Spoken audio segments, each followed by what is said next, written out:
Pakistan cricket at its best. 1 minute down, next minute up.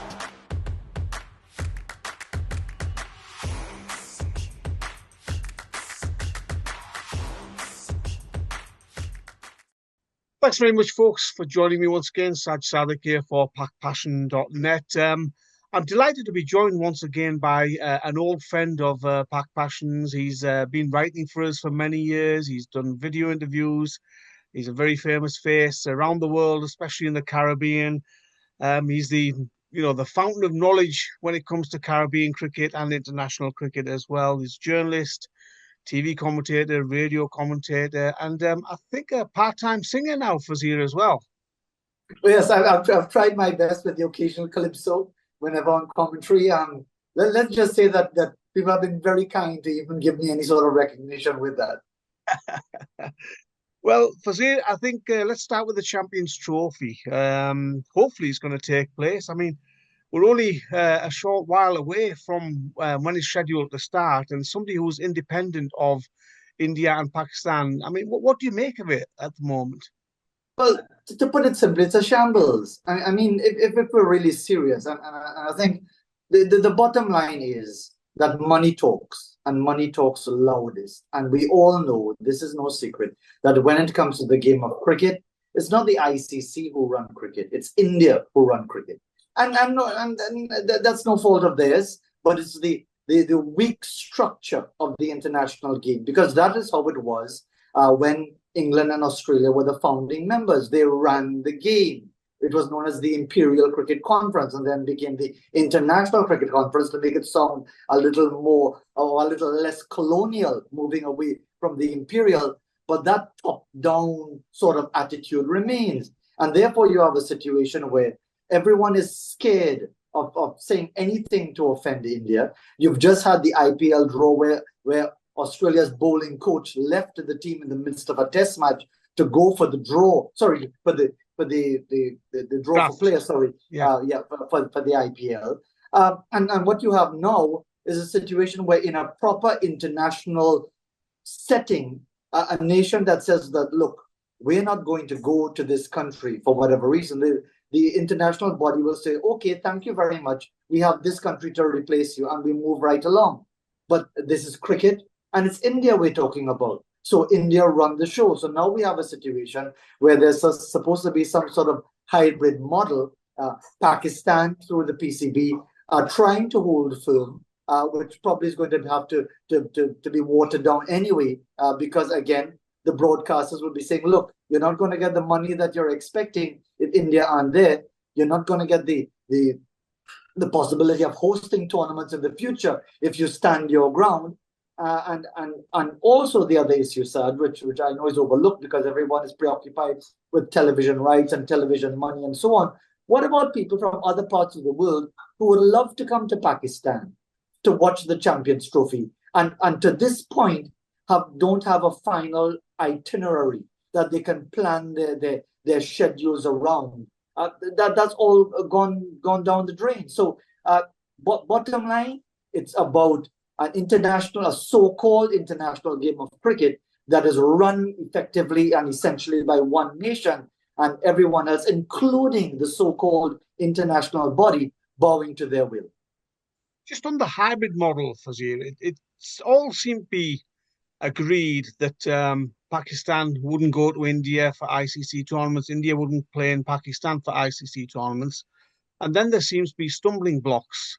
But as you said at the start of this discussion, it's all about money. So behind the scenes, obviously, there are some stumbling blocks regarding even that compromise.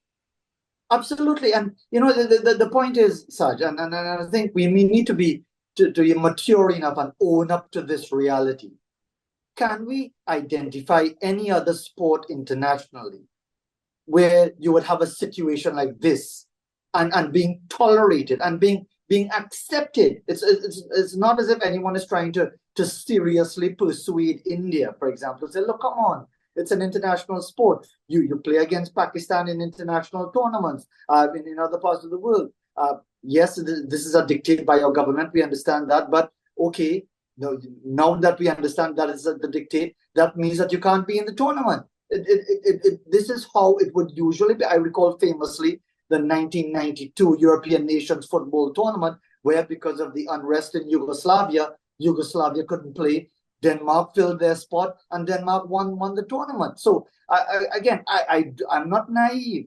I recognize the financial realities, but I wonder if people actually appreciate how much this game of international cricket, which so many of us profess to love so dearly, is really a compromised game of the powerful seeking more power and the less powerful just waiting to receive the scraps. What's also evident, Fazeer, is the weakness of the governing body, the International Cricket Council, insofar as in 2021 they allocated the Champions Trophy to Pakistan. 3 years on, they've still not been able to sort out a schedule, the teams taking part, or the fixtures. Well, that's why I've said, Saj, that the ICC, and I've said it before, it's a glorified umbrella. That's basically what it is. It's an umbrella, or if you want to use a different analogy, it's a glorified tent, where the big boys sit at the table and the poor boys gather with their begging bowls, asking for favors of a tour, of some favorable visit, or one-day series, or test series, or whatever it is, so they can get some television rights money. The ICC is essentially an events management company because they're merely most effective at staging all of these many global tournaments, because we have 3 formats in the game: Test, One-Day Internationals, T20s, and the women's version, the men's version, the under-19 version, and so on and so forth. So they're always busy doing that. But when you talk about really governing the game in the way a game should be governed in the best interest of all and not a few, you can't include the ICC in that discussion. Does the ICC need an independent chair? I mean, we know that Shah has obviously taken over as the chairman of the ICC, and it's probably not the best of times for cricket at the moment that he has taken over. It's not his fault that he's taking over now, but do you feel that the ICC needs an independent chairman, Fazeer? Well, the question is, Saj, I mean, even if someone is allegedly independent by virtue of them being from Mauritius or Afghanistan or wherever, the fact is, would they not be influenced by the power brokers and so on? And just to give you an example of what the ICC represents, Greg Barclay, on his way out, made the comments over the past week, which has certainly resonated with us in the Caribbean, basically saying, well, maybe the West Indies should break up into individual territories, which to me, one, it's always interesting when we hear these individuals say these things on the way out, which they never say when they're properly in office. And two, reflects the bewildering level of ignorance over what West Indies cricket means and represents to Caribbean people, especially people of color, especially Black people, because we're talking about a team that essentially is what Brazil is to world football. And I've mentioned this to you already, that it is everybody else's second favorite team because of the way we played the game over many decades, over many years. Granted, the standards are not now the same, but essentially to hear comments like that reflect a level of ignorance, which I have no doubt resonates right through the top levels of world cricket. So whether, as I said, it's a so-called independent person or someone with their feet firmly planted in whichever backyard of the power brokers, I don't think it's really going to make a difference. This whole Champions Trophy episode, Fazeer, is just highlighting where the balance and emphasizing where the balance of power is in cricket. You've mentioned the so-called big three earlier in this discussion, Fazeer, but this is just emphasizing and highlighting just how much power these countries have now in cricketing terms. It does, and when these discussions have come up, Sarjan, I've either written about it or commented about it, I usually get the feedback, why you don't just shut up? Because not talking about it is not going to change anything. I've heard it mentioned to me many times by people far more influential in the game, saying that all of this so-called preaching and proselytizing about this particular issue, it's not going to change anything because this is the way it is, and people are always going to bow to the almighty dollar. Well, if that is the case, and if the so-called lesser nations, let's say those outside those big three, let's say the likes of Afghanistan, Zimbabwe, Ireland, who are allegedly test-playing nations, but hardly get the opportunity to play test match cricket. if they are prepared to accept that, like us in the West Indies, like other nations, like Pakistan, as aggravated as they might be, they haven't done anything to suggest that they want to rock the boat. So if we are the other 9 so-called full members are just happy to put our tails between our legs and accept being dictated to in this way and feel that, you know what, the financials just aren't there, the numbers just aren't there. If we were to try to stand our ground and maybe break away or form some sort of rebel sort of alliance that could challenge them, we will never survive because all of the big broadcasters will never put a cent in what we're doing. Well, then we have to accept it. So as aggravating as it is, unless the nations of the test playing world who can constantly feel that they are being sidelined and ignored and marginalized, unless they're ready to use American expression, ready to put up, so they would just have to shut up. And I guess from the Pakistan Cricket Board perspective, Fazeer, the PCB helped the likes of England and other nations during COVID. They must be a little bit frustrated about the lack of support in this sort of debacle, in this shambles that you've mentioned. But there again, it comes back down to money, doesn't it? People will just not stand up to the BCCI. It's exactly. It's sort of, how should I say it, Saj? People say a lot of nice things in public. They say all the right things. They talk about the good of the game and spreading the word, and it's all a level playing field and so on. Behind the scenes, we know it's very different, and therefore it might be disappointing for the PCB.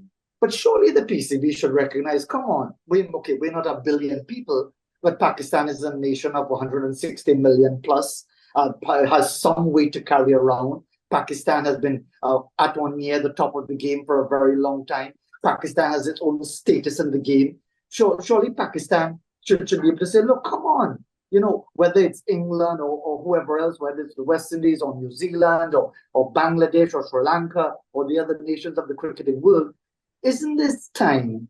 Are we really going to be just grumbling and complaining beneath our breath every time something like this happens for fear of aggravating either India or England or Australia, and therefore we need to stay quiet? Sure, if we have such low self-esteem, let me give you a very quick analogy, Saj. I have had discussions with those who are not from either of the big 3. And I was always asking the question, why is it that the Ashes would always be 5 tests and other series are often not, and no one has an issue with it? And I said, wouldn't it be good for the Ashes to be maybe one day 3 tests, because that's what everybody else is getting? And non-Australian, non-English have said, how could you do that? It's the Ashes. It's the great Ashes.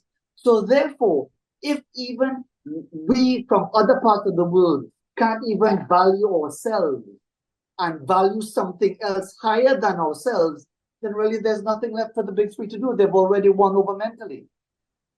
And on the field, Fazeer, in terms of Pakistan, I don't know how much you've been following events recently, but we've had changes of captains, changes of coaches. Jason Gillespie's gone, Gary Kirsten's gone.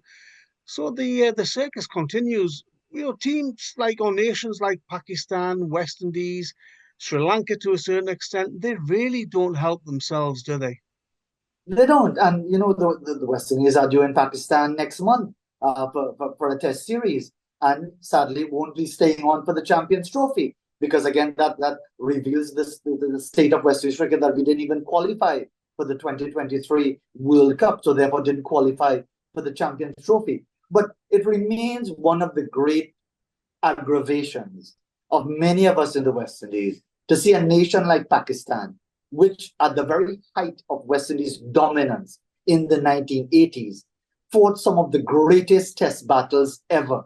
And I'm not talking, and I'm comparing, people can talk how many Ashes series they won.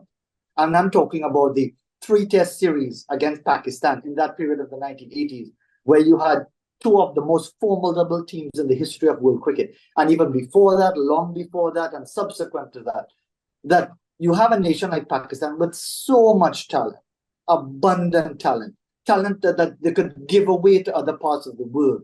and yet find themselves in such a shambles, in such an administrative chaos where the politics change, the administration changes in cricket.